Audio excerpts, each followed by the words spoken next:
শিল্প কারখানার বিষাক্ত তরল বর্জ্যে দূষিত হচ্ছে ময়মনসিংহের নদ-নদী ও খালবিলের পানি। বাধ্যবাধকতা থাকলেও অনেক কারখানারই ইটিপি নেই। যাদের আছে তারা রাতে বন্ধ রাখছে ইটিপি। ফলে ডাইং ও ওয়াশিংয়ের অপরিশোধিত কালো ও দুর্গন্ধযুক্ত পানি সরাসরি পড়ছে নদ-নদী ও খালবিলে। এসব জলাধারে নেই মাছ, এমনকি কৃষিকাজেও ব্যবহার করা যাচ্ছে না পানি। এতে হুমকিতে পড়েছে পরিবেশ ও জীববৈচিত্র্য। কারখানাগুলোর ইটিপি পর্যবেক্ষণের জন্য লাগানো হয়েছে আইপি ক্যামেরা, বলছে পরিবেশ অধিদপ্তর। ময়মনসিংহ থেকে রিপন গোয়ালা অভির পাঠানো তথ্য ও ছবিতে ডেস্ক রিপোর্ট।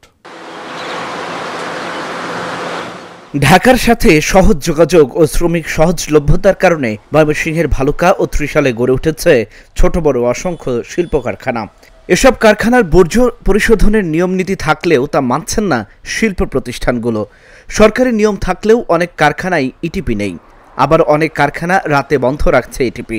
ফলে বিষাক্ত সাদা ফেনা, কালো ও দুর্গন্ধযুক্ত পানি সরাসরি পড়ছে শিল্পাঞ্চলের আশেপাশের নদ নদী ও খালবিলে। ১.৫ দশক আগেও এসব নদ নদী ও খালে চলত পালতোলা নৌকা, ছিল স্বচ্ছ পানি। শিল্প কারখানার দূষণে এগুলো এখন শুধুই স্মৃতি। স্বচ্ছ পানি আলকাতরার রং ধারণ করে ছড়াচ্ছে দুর্গন্ধ।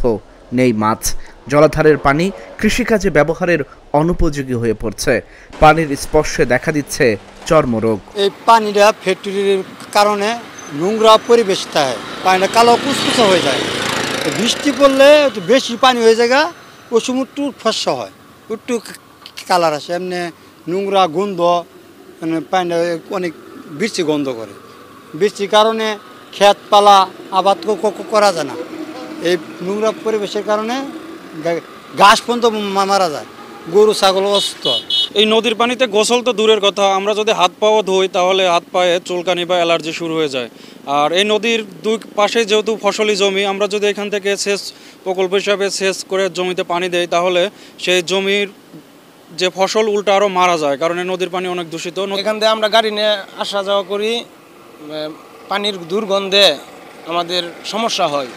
স্কুলের বাচ্চা পোলাহান যাই, বাচ্চা পোলাহানের সমস্যা হয় দুর্গন্ধের কারণে।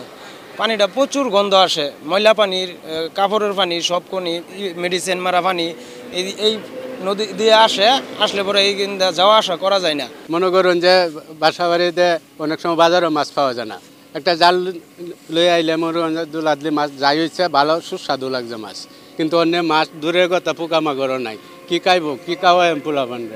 জলাশয় দূষণকারী শিল্প কারখানাগুলোর বিরুদ্ধে ব্যবস্থা নিতে জাতীয় নদী রক্ষা কমিশন আইন বাস্তবায়নের দাবি এই নাগরিক নেতার। নদীতে দূষিত পানি রোধ করবার জন্য এটা আমরা সবসময় দাবি জানিয়ে আসছি এবং সুজনের পক্ষ থেকে এটি কয়েকবার আমরা মানববন্ধন করেছি, স্মারকলিপি দিয়েছি এবং বিভিন্ন গণমাধ্যমে এই দাবিগুলো আমরা জানিয়ে আসছি। আসলে যে কোনোভাবে নদীর পানিকে দূষিত করা এটি আইনত দণ্ডনীয় এবং এটিকে দেখভাল করবার দায়িত্ব হচ্ছে সরকারের। তো সরকারের বিভিন্ন প্রশাসন আছে, তো যারা আছে নদীকে দেখভাল করবার জন্য, নদীকে সুরক্ষা দেওয়ার জন্য। তো আমরা দুঃখের সঙ্গে লক্ষ্য করছি যে এসব কোনো কর্তৃপক্ষই নদী সুরক্ষার জন্য কোনো কাজ করছে না। সরাসরি ড্রেনের তাজা মল নদীতে ফেলছে, কলকারখানার দূষিত পানি নদীতে ফেলছে। তো এটি নদী আইনে এটি একটি দণ্ডনীয় অপরাধ। যারা এটি করছে তাদের বিরুদ্ধে যথাযথ শাস্তির ব্যবস্থা করতে হবে এবং নদীতে দূষিত পানির রোধ করতে হবে।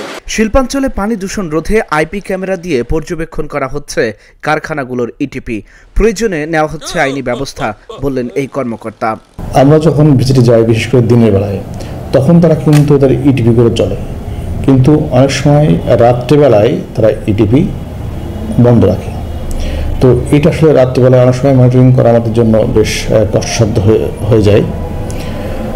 তো এই রাত্রিবেলা মনিটরিংয়ের জন্য আমরা আইপি ক্যামেরা স্থাপনের জন্য আমাদের সংশ্লিষ্ট যে শিল্প প্রতিষ্ঠানগুলো আছে সে সমস্ত মালিকদেরকে আমরা বিভিন্ন সময় তাগিদ দিয়েছি।